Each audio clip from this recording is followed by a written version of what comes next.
శ్రోతలకు నమస్కారం. కథాపుస్తకంకి స్వాగతం. ఈరోజు మీరు వినబోతున్న కథ పేరు రెండో ఛాన్స్. ఈ కథను రాసినవారు శ్రీమతి కోడూరి తిరుమల మాధవి గారు. ఈ కథ ఒక సామాజిక మాధ్యమం నుంచి సేకరించడం జరిగింది. ఇక కథలోకి వెళ్దాం. మధ్యాహ్నం 12:30 కావస్తోంది. నా ముందు కూర్చున్న పేషెంటు బయటికెళ్లగానే టేబుల్ మీద ఉన్న బెల్ నొక్కాను.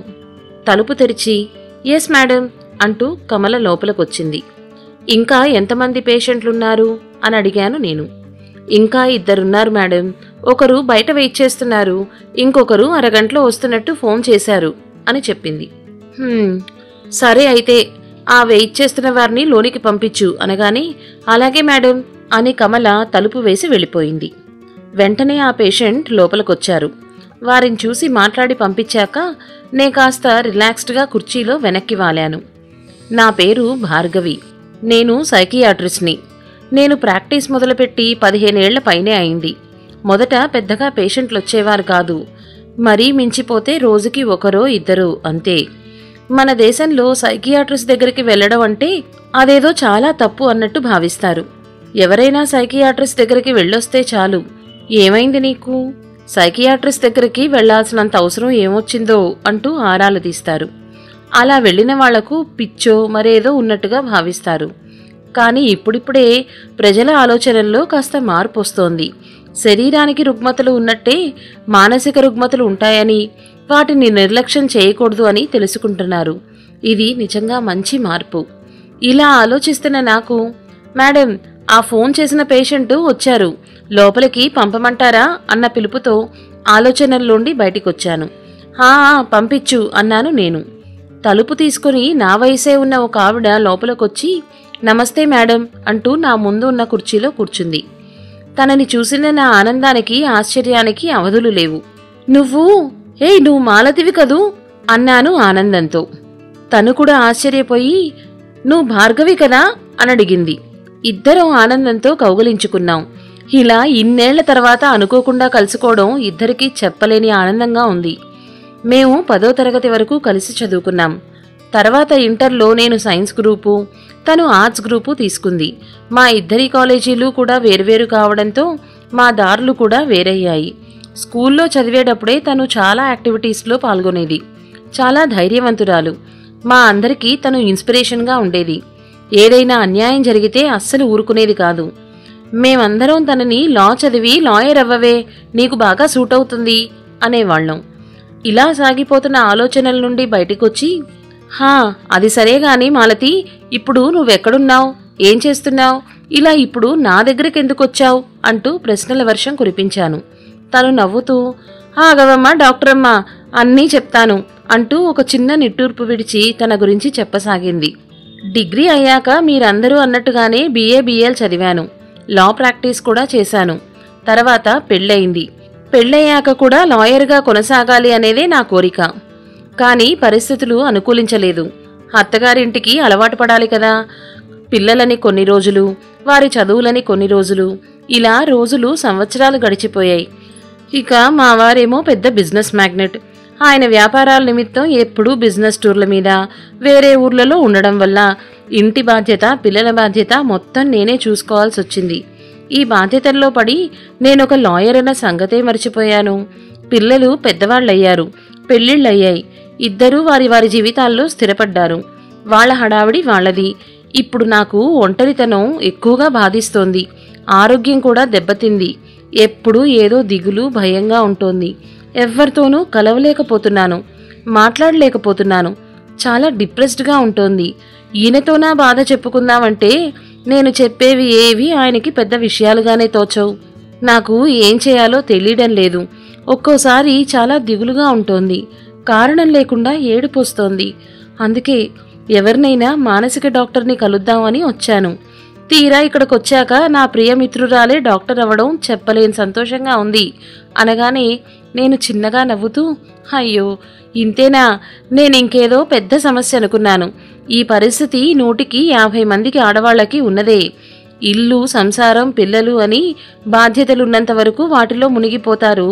పిల్లలు పెరిగి వారి వారి జీవితాలు చూసుకునే స్థాయికొచ్చాక మనల్ని ఒంటరితనం పీడిస్తుంది.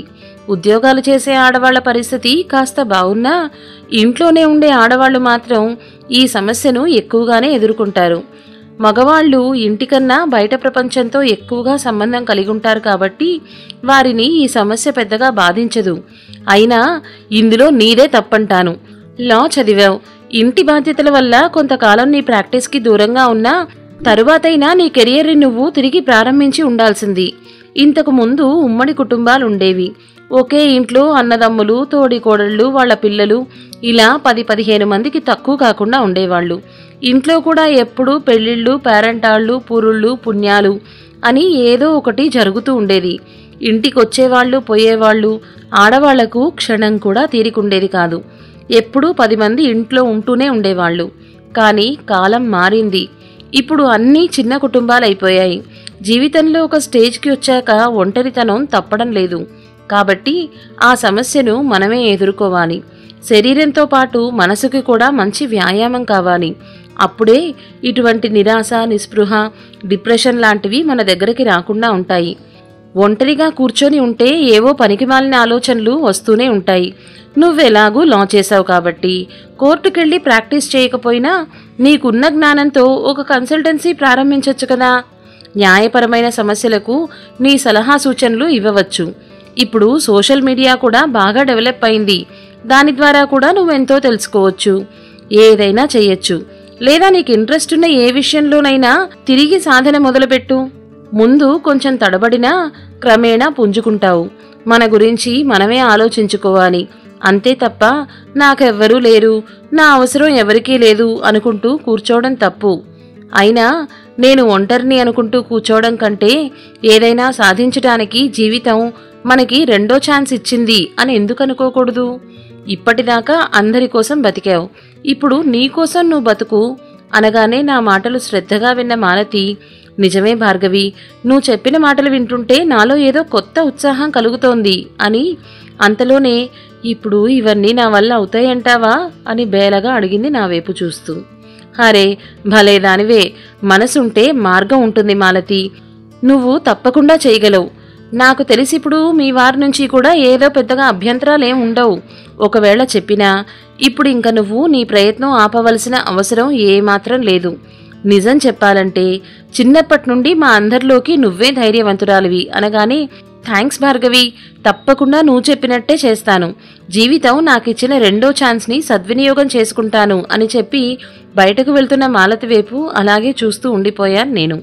నిజమే, ఒక్క మాలతి మాత్రమే కాదు, సమాజంలో ఎంతోమంది ఇలాంటి మాలతీలు ఉన్నారు. ఏ వ్యవస్థలో అయినా కుటుంబం, పిల్లల విషయంలో పురుషుడి కంటే స్త్రీకే ఎక్కువ బాధ్యత ఉంటుంది, ఉండాలి కూడా. అప్పుడే కుటుంబం, సమాజం బావుంటుంది. అదే సమయంలో కుటుంబ బాధ్యతల్లో పడి స్త్రీ తన ఉనికిని కోల్పోకూడదు. తన చదువుని, తనలో ఉన్న అభిరుచులను, ఆశలను వదులుకోకూడదు. తనకంటూ ఒక వ్యక్తిత్వం కలిగి ఉండాలి. ఫలానా వారి కూతురుగానో, ఫలానా వారి భార్యగానో, ఎవరికో తల్లిగానో కాకుండా తనకంటూ ఒక ప్రత్యేక గుర్తింపు తెచ్చుకోవాలి. లేదంటే జీవితంలో ఏదో ఒక సమయంలో నాకంటూ ఏం లేదా అన్న నిరాశ, నిస్పృహ వెంటాడి వేధిస్తాయి. ఇలా ఆలోచిస్తున్న నేను నా ఆలోచనల నుండి బయటపడి ఇంక పేషెంట్లు ఎవ్వరూ లేకపోవడంతో కమలతో చెప్పి ఇంటిదారి పట్టాను. సరిగ్గా 6 నెలల తర్వాత మళ్ళీ మాలతి నన్ను కలవడానికి క్లినిక్ వచ్చింది.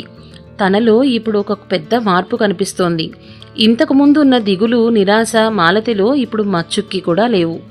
ఒక కొత్త ఉత్సాహం తనలో కనిపిస్తోంది.